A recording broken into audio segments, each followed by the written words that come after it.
مبنی ہے۔ 899 ہجری سن کے ماہ رمضان میں اپنی عمر کے 12ویں سال میں فرغانہ کا حکمراں بن گیا۔ ان الفاظ کے ساتھ بابر اپنی مہم پسندانہ زندگی کی داستان یکایک شروع کر دیتا ہے، جس کی شروعات ترکستان کی ایک معمولی ریاست سے اور اس کا خاتمہ سلطنت ہندوستان پر ہوتا ہے۔ بابر کا شجرہ دو بڑے سلطنت کے بانیوں سے ملتا ہے، ایک تموچین عرف چنگیز خان اور دوسرا تیمور لنگ سے۔ اپنے باپ کی طرف سے وہ 5ویں پیڑھی میں براہ راست تیمور کی اولاد تھا اور ماں کی طرف سے اس کا نسب 14ویں پیڑھی میں چنگیز خان سے ملتا ہے۔ بابر کے دادا سلطان ابو سعید مرزا تھے۔ ان کے 4 بیٹے تھے، جن میں عمر شیخ مرزا بابر کے والد تھے۔ فرغانہ کی سلطنت ان کے حصے میں آئی، بقیہ ان کے تینوں بھائیوں میں بٹ گئی۔ فرغانہ جو فی الحال ازبکستان کا حصہ ہے، یہ روسی ترکستان کا حصہ تھا اور تقریباً 50,000 مربع میل وسیع ایک صوبہ تھا۔ یہ سینٹرل ایشیا کے بلند پہاڑوں سے گھرا ہے، جس تک مغرب کی جانب سے پہنچا جا سکتا ہے، ازبکستان اور جزوی طور پر تاجکستان اور کرغزستان سے۔ فرغانہ 420 کلومیٹر تاشقند سے اور 75 کلومیٹر اندیجان پر واقع ہے۔ یہ ایک بہت واضح جغرافیائی اکائی ہے اور مغرب کی سمت چھوڑ کر باقی 3 طرف سے بلند پہاڑوں سے گھرا ہے۔ ان پہاڑوں کے درمیان سے بہت بڑا دریا سیمو بہتا ہے۔ فرغانہ کا خاص شہر اندیجان ہے، جو ہمیشہ اس صوبے کی راجدھانی رہا ہے۔ بابر کے باپ عمر شیخ کو اپنے بہت سے ترکی خاندان والوں کی طرح لوٹن کبوتر پالنے اور تربیت دینے کا انتہائی شوق تھا۔ ایک دن وہ اخسی میں ایک کبوتر خانے میں داخل ہوا۔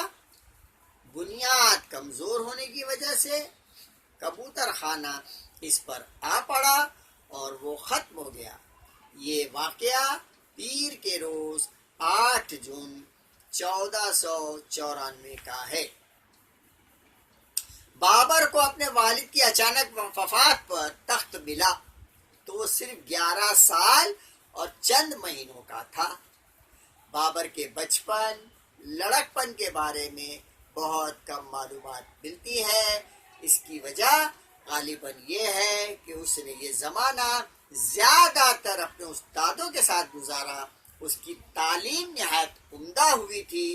وہ خوش خط تھا اور اچھا شہ سوار، عمدہ نشانے باز اور ماہر تلوار باز تھا اور ایک زبردست شکاری بھی تھا۔ وہ فارسی اور ترکی کا اچھا شاعر بھی تھا۔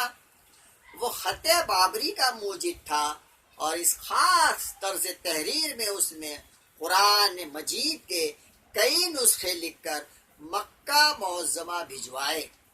اسے ہندوستان میں بہت زیادہ رہنے کا موقع نہیں ملا، لیکن وہ بہت ذہین تھا اور ہندوستان کے بارے میں اور یہاں کی خصوصیات کو اس نے اچھی طرح جان لیا تھا۔ اپنے بیٹے ہمایوں کو اس نے جو وصیت کی تھی، اس سے اس کی سمجھ، انصاف پسندی اور تدبیر و حکمت اور قابلیت کا پتہ چلتا ہے۔ وہ لکھتا ہے، میرے بیٹے، ہندوستان میں مختلف مذاہب کے لوگ رہتے ہیں اور یہ اللہ کی بڑی عنایت ہے کہ اس نے تمہیں اس ملک کا بادشاہ بنایا ہے. اپنی بادشاہی میں تمہیں ذیل کی باتوں کا خیال رکھنا چاہیے. نمبر 1، تم مذہبی تعصب، بھید بھاؤ کو اپنے دل میں ہرگز جگہ نہ دو، اور لوگوں کے مذہبی جذبات اور مذہبی رسوم کا خیال رکھتے ہوئے رعایت کے بغیر سب لوگوں کے ساتھ پورا انصاف کرنا. نمبر 2، گاؤ کشی، گائے کاٹنے سے خاص کر پرہیز کرنا، تاکہ اس سے تمہیں لوگوں کے دل میں جگہ مل جائے اور اس طرح وہ احسان اور شکریہ کی زنجیر سے بندھ کر تمہارے فرما بردار ہو جائیں. نمبر 3، تمہیں کسی قوم کی عبادت گاہ یعنی مندر توڑنے نہیں چاہیے، اور ہمیشہ سب سے پورا انصاف کرنا چاہیے، تاکہ بادشاہ اور رعایا یعنی پرجا کے تعلقات دوستانہ ہوں اور ملک میں امن و امان رہے. نمبر 4، اسلام کی اشاعت، اسے پھیلانے میں ظلم و ستم کی تلوار کے مقابلے میں لطف و احسان یعنی مہربانی کی تلوار بہتر ہے. بابر بہت زیادہ نہیں جیا اور محض 54 سال کی عمر میں 26 دسمبر 1530 کو جب وہ اپنے تیار کیے ہوئے باغ چار باغ میں تھا، یہ باغ آگرہ کے نزدیک ہے اور اب رام باغ کے نام سے جانا جاتا ہے، وہ ایک سنگین بیماری میں مبتلا ہو گیا اور اس دنیا سے رخصت ہو گیا.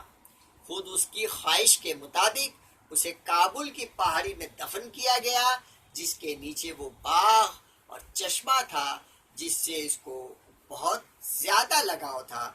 اس کی موت کو راز میں رکھا گیا تھا کیونکہ یہ ڈر تھا کہ تخت خالی رہنے سے درمیانی عرصے میں کہیں فسادات نہ پھوٹ پڑے.